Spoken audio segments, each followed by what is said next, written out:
Hello and welcome to Elvenhome, and to this edition where I start the work of going back to areas which need finishing off properly. As you'll know, whilst I was building the main parts of the layout, some areas were done enough for me to move on and now need me to go back and finish them off. And of course there are some areas which after 7 years being on the layout are in need of a bit of TLC. Before I go on to that though, the eagle-eyed among you may have spotted that in response to my last video and a previous one, Tom, who runs Buggles Kelly, has been in touch to say that the sales of the Buggles Kelly wagon have gone sufficiently well for him to think about and even maybe have conversations about doing more in Engage. So we must watch his website closely. But it's really good that they've sold well enough. So thank you to everybody that went out and bought a Buggles Kelly wagon as part of my campaign to get a Jones the Butcher wagon on the layout. Now, on to the two areas in this video which I'm going to be working on to try and start finishing them off so that they're complete in themselves. One of which has been bugging me for a long time, as the more long-suffering of my subscribers will well know. At the end of the last video, I mentioned that one area which I expected to be spending some time working on was where the terraced houses are. And indeed, work starts today. You'll not be surprised that I've had to really think hard about this section. Those of you that have been watching the videos for a while will know that I've been really trying to work out ways in which I could put lights into this section. Well, for those of you that have stuck with it, I have worked it out, and I'm going to show you how I'm going to do it, and then take you to the well, I'm going to explain how I'm going to do it, and then I'll take you to the desk and just show you some of the things I'm going to do. I will also take this opportunity generally to improve the whole area where the houses are sitting, and indeed to add more detail to the backyards particularly of the houses, and to replace all the chimneys. You'll know that this row of houses here has all its chimneys replaced, and the incredibly large pots that are on all the other buildings are for the chop. But how did I eventually work out how I was going to do this? First of all, let me put a photograph up, which is 6 years old, 7 years old now, when the board on which all of the points here, all of the points in the turntable sit on a board which raises the whole area up so that the point motors can sit underneath it.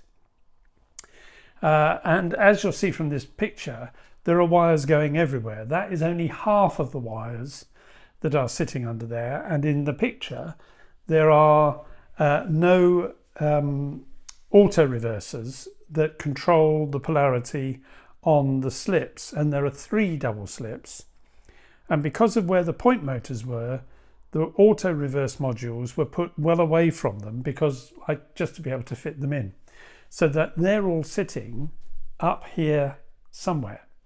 If I put a drill bit through one of those, the layout's dead, because the double slips, well, the only one that it wouldn't hurt too much would be this one. The other 2 are on the main lines.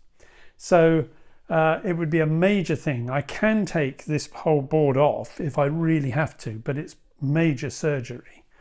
And I think if I did that, I really think I'd have to think hard whether that meant it was curtains for Elvenhome and time to build a new layout. So you'll appreciate that I'm not too keen just at the moment to go to that extreme.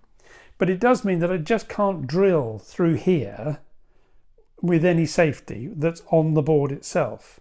But the board doesn't extend all the way back.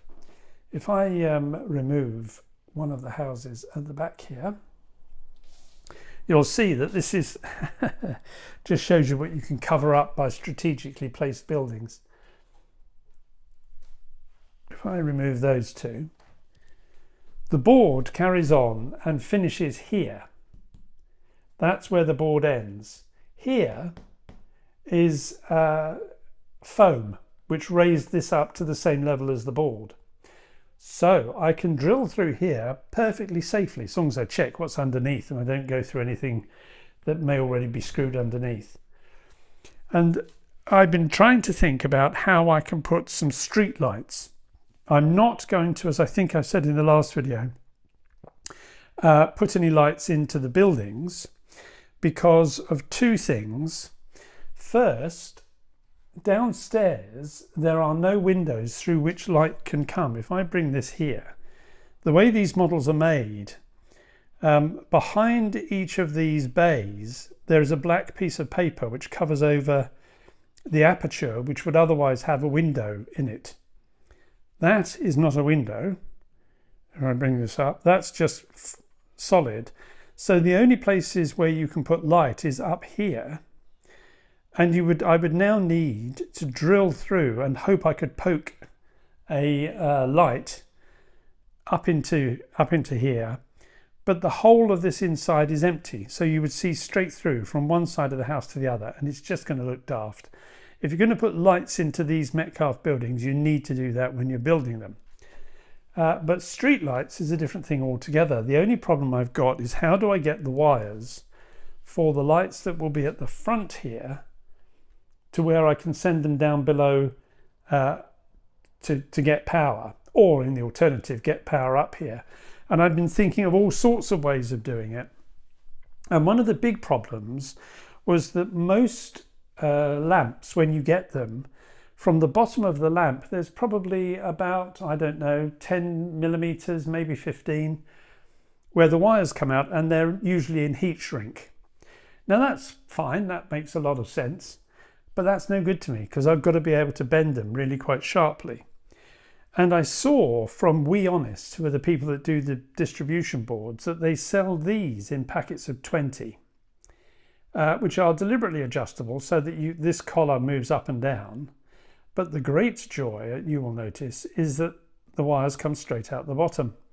And so therefore, I would be able to bend those not too sharply, but far more sharply than I would have done for other types of lights. And that got me thinking that the way to do it was to lift the buildings up somehow so that I had a void underneath them that I could pass the wires. The wires will be long enough, once they've got some more wires soldered onto them, to go to holes drilled up this end, and then they can go down below the baseboard and all be wired into the lighting bus. Now, at first, I thought I was going to have to lift it up really quite a way, 4, 5, maybe even 6 millimeters, and was thinking of bringing the whole of this area up level with the wall on this side, where there's about a 4 or 5 millimeter from the top of the coving down to the bottom. Until I was playing around on Saturday night and an idea struck me. And this is the result of the idea, because the lamps, the full lamp, if you went the full height, allowing say a millimeter or two to go through, is much too big. I mean, it would stand in front of the houses all over the top, well, over the top of the gutters, which is just too big. And I worked out that actually is the right height. And then the thought struck me, I wonder if I can bend the bottom. And lo, I can. Now, that pinches a little bit there, but these are very fine wires. This still works. It's warm white, and it's of a design which is not a million miles away from a street lamp that stood outside of a house when I was very much younger, on an estate that was built just after the war. So the backstory, must have a backstory, because these lamps are completely different to anything else that's anywhere else in Elvenhome, is that these two streets are the first in Elvenhome to be converted from the old gas lamps that used to light them.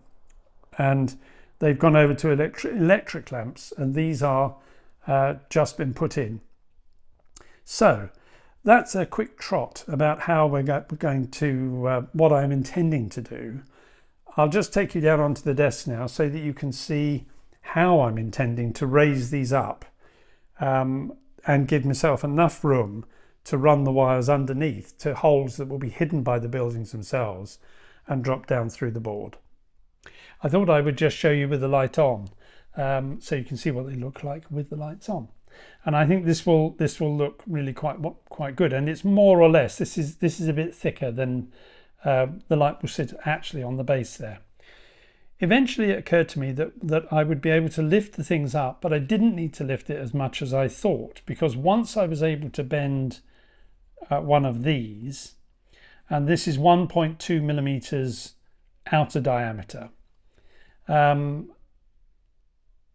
underneath the card I obviously need just 1.2 millimeters clearance. Now it does mean that this is going to be lifted off the ground really quite high, so it's a bit of a leap up from the ground level, although I've got a vague idea how I might make that not so bad. But I want to get this bit done first before I go off and worry about where I put the cobbled paving that's going to go here and is going to replace what's there or at the moment. What I realized was that I needed to have underneath at least 1.5 millimeters to give me space for the bent end to sit under the card here, and then the wires to run underneath. But that's really all I needed. And the solution that eventually came to me was to use 2 pieces of stripped styrene. Now, one I had, which is a piece that's 1 millimeter thick by 1.5 millimeters wide. But despite a huge stash of stripped styrene of various kinds, did I have a piece that was 1 millimeter wide by 1.5 millimeters wide? No, I did not. So Wonderland Models had a visit this morning, I'm pleased to say, and you can see they're brand new, being opened in front of your very eyes. And the idea, if this works, oh, hold on, would help if you get the right piece. I didn't have a piece that was 1 millimeter by 2.5 millimeters wide. I think I'll leave that in. So there we are, opened fresh. And what I can do is fix one piece on top of the other, which will give me a lip. If I bring this into the picture, you should, the trouble is it's white, which makes it rather difficult to see. I'll separate it out. There you are, you can see. So that gives me a lip, which is 1 millimeter, which is the thickness of the card. And that I will be able to fit there. Now, hopefully, I'm going to build the first cradle really as a test piece. And the cradle is going to go, at the moment, I'm going to do it so it goes all the way around to the backs at the ends here. You can just see my finger on the left, to the back there. It may need actually to go further, but for the moment I'm going to build just a bit of it in the hope that I can see whether this will work, and also how many more supports will be needed along the length, because I'm not sure that will be enough. The beauty is that on the longer sides of these there will be 3 lamps on this side, and I know precisely where I'm going to position them. And that means that if I need to put supporting stuff underneath, I can, and it won't get in the way of the wires going through the back. So I'm going to go away now and build the first of these cradles, and we'll have a look and see how that comes out. In the last video I showed you these 2 buildings on the right hand side here, which are part of the Station Road series of petite properties low relief buildings. And here you can see them where they're going to go with their lights on. They look a bit wonky at the moment because the one on the right does, because it's missing something, which I'm going to show you in just a moment. What I'd forgotten is that I'd also put a reminder on another Station Road building, which is this one, which is just known as a semi-low relief building. Again, it was a white carcass which I've wrapped in the same texture paper and used the Reditex for the slates. The colouring on the additional bits for the bay windows and the surrounds of the door, I used a paint from Petite Properties, which is their Dirty Stone colour paint, which is one of the paints I used when I did the church, which is used for stippling the church. But it has a really nice dirty stone effect, not unlike actually one of the GWR colours. It's not quite the same, but it's not unlike the colour that's used on GWR buildings. So those have gone in there, and I'm doing this handheld so you can actually get close enough to see them. But as you can see, there is a big hole at that end which needs filling, and I've been doing one or two little things, both to put some paving under the two buildings that are down on the baseboard and to fill that hole. But remembering that this baseboard can be brought up in extremis. There are some screws that hold it in place, and it can just be lifted out if I really have to. Though I'm hoping I never really have to, and that the access I've got from this front bit is good enough. But let's go down onto the desk and I'll show you the few little things that I've been working on, and then you'll see them in situ up here. Sometimes it can be the smallest pieces of work that you do that gives you the greatest pleasure. And the couple sitting under that tree have given me more pleasure for a very simple piece of modelling than quite a few things recently. But I thought I'd show you the things that are going up into that corner. So the first thing is the building that sits, that was looking a bit wonky, will sit on this, which provides the end to the long terrace with the stairs that will lead up. The building then sits in about there, and this tree will just sit here because it does a really nice job of hiding a bit of the corner. It's made very simply. If I turn it upside down, you'll see it's just some of this with a hole in it for the tree, a bit of bush on the back. I've put a seat with a couple of people in it, and I cut a thin strip of this slate, which is similar to the slate that you'll see on the buildings, just to wrap around the edge. And it does a quite nice job tucked in the corner. This is the block paving which you can get from Evergreen Styrene, which is, you'll actually see it, the market sits on top of that paving. And then I've done another piece. This sits underneath the semi-detached low relief building, just to provide, and obviously it covers that side, so this is the bit that you can actually see. And I still had a little hole. Now the part of the problem there is that the board curves through there. So what I've done is to take another piece of the foam board, put some clump foliage on top, and a bit of the, I think that may be scale model scenery park railings, and then put a bit of flower scatter over the top, and that is going to sit like that, I hope. And the house sits just a bit narrower, so that will, I hope, complete the section, because I've not actually put everything on the layout. I've had most of it, but not everything. This has not gone on. So we will see in a moment whether I have been successful or not.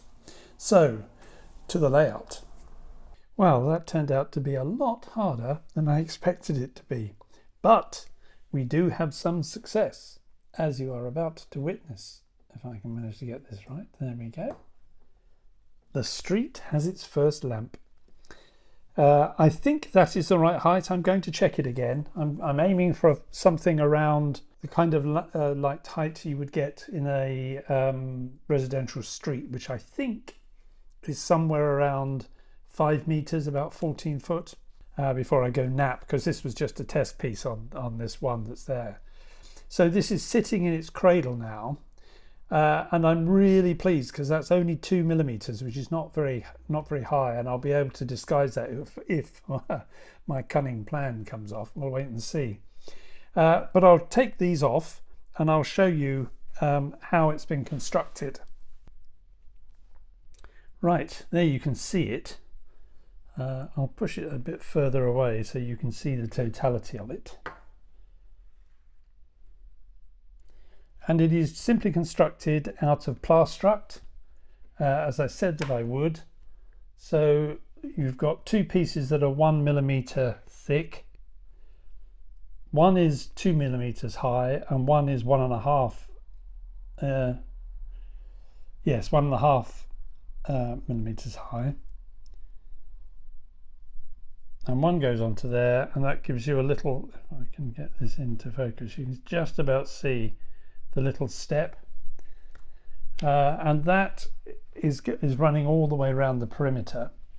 Once I built that, as you'd expect, it was really very flimsy because this is very thin, even with the effect of the two pieces together. And so I put some 1 millimeter, and there's a reason why that's only 1 millimeter high, from the card, which I cut into strips, and that's given it the rigidity that I need it to have, but not be too heavy. I had a problem which I wasn't expecting when I fitted the houses in. The houses look to be die straight across the front edges, because the backs are all die straight, and I put a ruler at the back of them. But when I put a ruler at the front of the row of houses, and I'll put up an image here which I took, the houses have managed to achieve what I can only describe as middle-age spread, in that they had a bow at the front. When I looked along the streets, along the lines of the paving, they were all die straight, but there was this definite bow. So I've had to shave along the edge to give me a dead straight edge at the front to put it into here, and I had to do that for both sides. So I'll have to look at that before I start building the next one, because I've got another one of these to build. And I've also put this on the layout, and I pop up an image here, and you'll see where it will sit, and you'll also see there's a battery which is sitting higher up than the front lamp will be, and that battery is sitting on a piece that's covered of foam. So you'll see how this covers the area that I need it to cover, and will allow me for the 3 that are going to be in the front and the 2 lamps that are going to be at the edges. You can't see my hand over here, but it's pushing over this one. The ones that are going to be here will be over the foam themselves, so they'll just go straight down the holes that will be drilled. There'll be 3 holes there, and all the wires will be fed to those holes and then taken under the board, and I shall have a jolly time wiring everything under the layout again.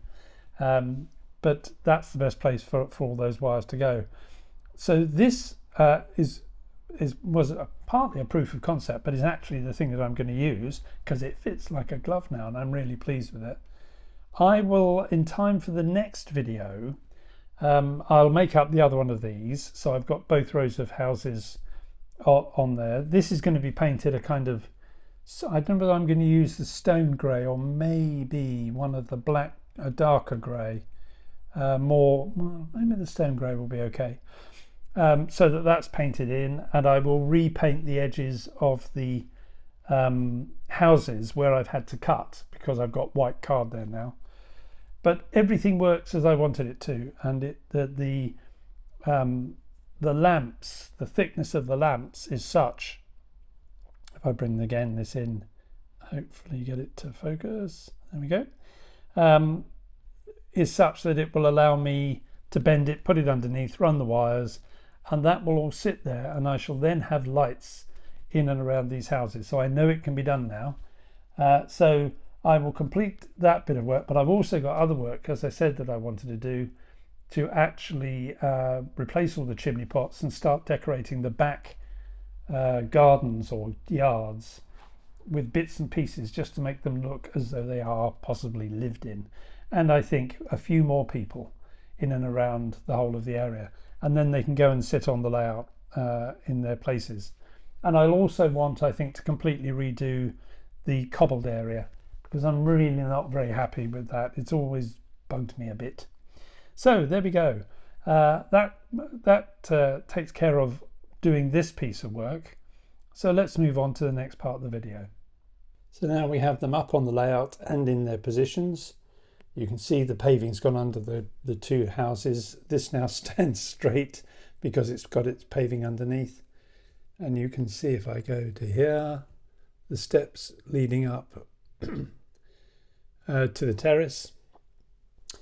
And that gives me now, I think, enough for the time being, and just covers that corner off. It is a bit narrow, the road coming in there, but then most roads when they were originally built weren't built for carts rather than large lorries, and it's more an access route than anything else. And that now gives me, I think, where we need to be for High Elven for the time being. There is more to be done. I can't remember whether I showed you the lorry, which is a kit from P&D Marsh, which a white metal kit, which I put together and painted. It's the only cattle lorry, I can't remember whether I said this in the last video, but it's the only cattle lorry that's right for the period. There are some ready to run ones, but they're the wrong time period. The cattle are from P&D Marsh, and I bought the painted kits, 2 of them, because there are some things which I am not going to waste my time painting, and cows is one of them. I need to put more people up here. It's very devoid of people, and that's true of the layout as a whole. That one of the things that it's missing is people, and lots of them. But that's a detail that I will come back to. So with that, let's move on to the next part of the video.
Well, as you saw from the running session, I thought we'd have a bit of BR blue, though not perhaps what some of you are used to by way of BR blue, with the Duchess of Norfolk on a coronation class in BR Express blue, and of course the Midland Pullman. You may have picked up from the video that 3 of the lamps are now in position on this side of the terrace. I've not done any of the other work. There's a lot of work to be done, putting detail in and completing the fit to the frame, and indeed painting the frame so it doesn't sit there all white. And then, as I said, I'm going to change all this. I think I know how, but we'll see by the time of the next video. And I think that probably completes the video for this edition of Elvenhome. If you liked the video, please do give it a thumbs up. That's always very helpful. And if you've not already subscribed, please do, it's free. And if you've got any comments, please do let me have your comments. Comments are always endlessly helpful to me. Just giving a different view as to things that I might want to do. But until I speak to you again in about 4 weeks' time, that's goodbye from me. Bye-bye.